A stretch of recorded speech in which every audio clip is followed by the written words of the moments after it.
everybody, this is the Sliders Review. I'm here today to talk about Black History Month, the month that is a celebration of my people, because I am a black man and everything. And it's about all our accomplishments, all the oppression that we have gone through over like centuries of living in like America and stuff like that. And even till this day, we are still being oppressed. And so I'm here today to talk to you about certain characters or TV shows or episodes that revolve around Black History Month that I personally enjoy. So I'm here today to talk to you about Power Rangers Wild Force episode A Wish on the Water. So this is a Max Focus episode. It was hard to find Max Focus episode because there's only about 2 or 3, just like with most Rangers and stuff. This season is quite unique. I don't really know that much about this. Why? Because I've never particularly liked this season at all. It follows the Sentai to a T. And the problem is like, when this first came out, I don't remember really watching it. I actually watched it in its full entirety when it was on Netflix. But the reason why I didn't watch this when I was growing up, because I was about, either in my last year of high school or, I remember Ninja Storm came out like my freshman year of college. And so with this was a hybrid of Fox Kids and ABC Family. The first half of this aired on Fox Kids, and then of course when Disney acquired the rights to Power Rangers, it moved over to ABC Family.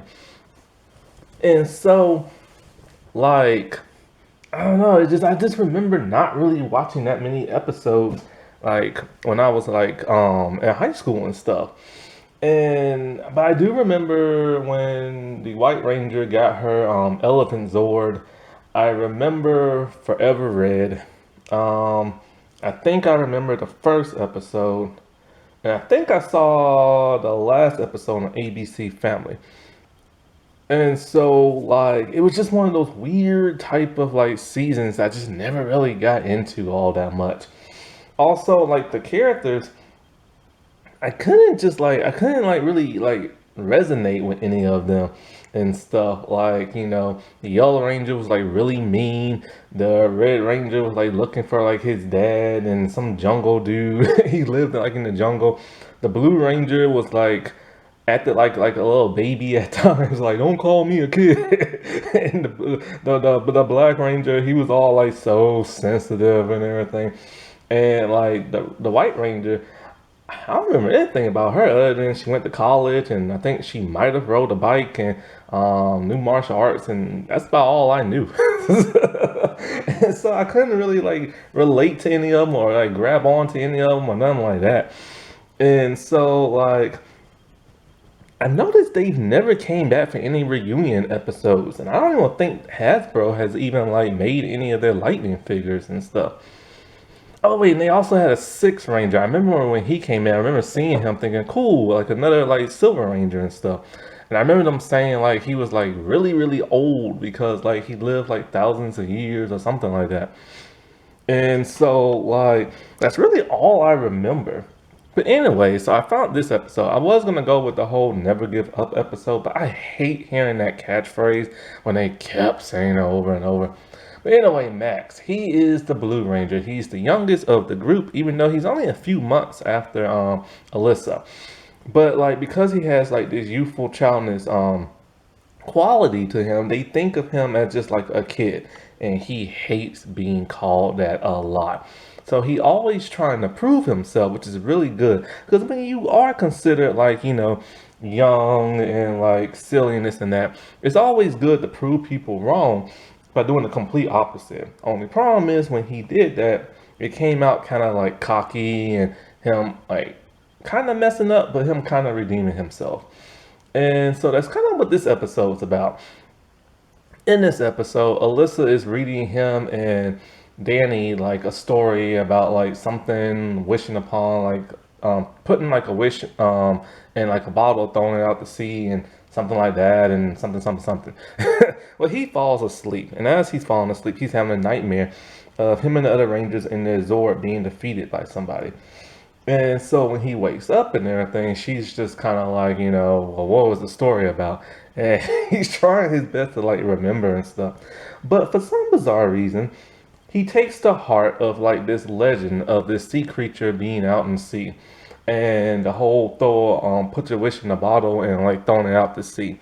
So he does that. And because like I said, they focus so much on the Sentai, they went like to a T. And so they didn't really have no room for true like development or growth or their own like Americanized version.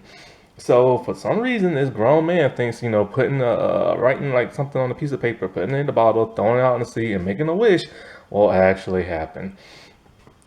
It's a bit embarrassing, but that's how his character kind of is, being so youthful and stuff. And so like, um, he does that. Now, on another side, the villains of this story, I don't even remember the villains' names because, like I said, I only watched this one time and I really don't care for the season. But the female villain, the hench lady, like she discovers that Master Org, see, I remember his name, might not be an orc. See, in order to be an orc, you have to be born with a horn, and his started to move because he was like fixing his headdress. And the thing about him is that he's human and he's pretending to be like an orc and everything. So she talks this out with the other villain dude, the hench dude, and she doesn't believe that he's really like an orc and stuff. And so at some point in time, when they're like looking at their view screen thing, they realize that there's a monster coming out to sea, an orc, and he has a bottle attached to him. Max realizes it's his bottle and his wish. So he goes to confront the dude to make sure they don't find out like he's responsible for that and stuff. Even though he's not really responsible, he didn't create the thing. It just got attached to him. So he morphs and he fights. Even the morphing sequence is exactly like that of Sentai. And I don't like the little cell phone morphers. They're just weird looking. So he tries to fight the monster. He ends up getting his butt kicked. The other Rangers try to help, but they're just like no match for this dude. Well, in comes the hench lady and the hench dude, and they sitting down the foot soldier. Said, I don't even remember what they're called. Stuff. And so like the Orc dude, he doesn't know who none of these people are, so he just wants to start attacking everybody, even the villains and stuff. But then the Rangers, they are constantly just like fighting this dude, but it's just like to no prevail.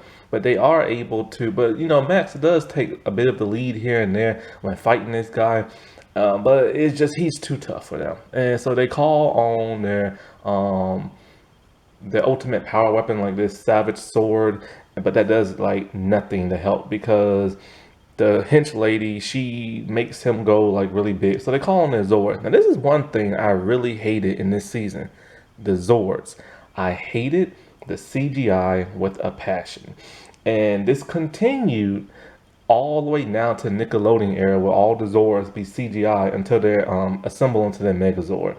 That's the only time it's practical. I hate CGI Zords. They look so cartoonish and everything. And so like they're fighting the dude, but nothing is like working. He's just too tough for them, right? But then a creature out in sea starts to call to the Blue Ranger. Princess Shea, I think that's her name.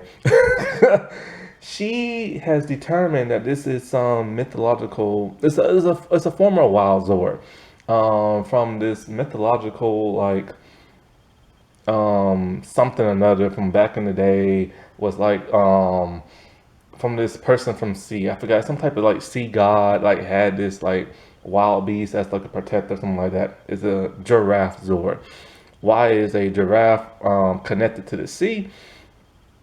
Lord, if I know.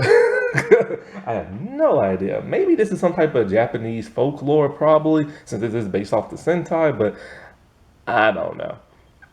So he disconnects his like shark Zord and he attaches the giraffe thing, which is like a staff. And of course, is able to now defeat the monster. I will say I love their little dagger things. I remember when I saw them, I'm like, oh, that's kind of cool, kind of like the dragon dagger, and it makes noise, kind of like a dragon dagger. I like that. Hasbro needs to get on that because I want one. And so, like, when the monster is defeated, he goes back out to like the pier, and he finds his bottle because the monster dude had broke it earlier. And we get to see what his wish is, and it's for his friends to stop calling him a kid and think of him as an adult. That's really sad because they just treat him like he is a child. But his best friend Danny comes there, and like Danny and him are cool, man. They're like really tight. And without even really saying anything, he just lets them know that, man, I got your back and everything. And that's really great. And so then, of course, when he goes back to like their base of operations, everybody like Shayna's talking about how he was right, but it was a sea monster like out in the sea, but it was like his Zord.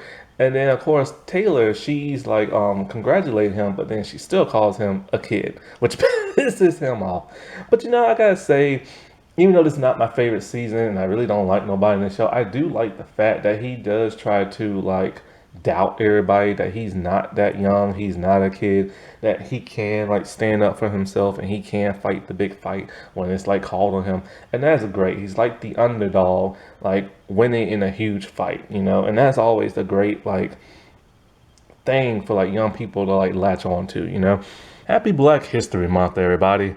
I'll talk to you later. Bye.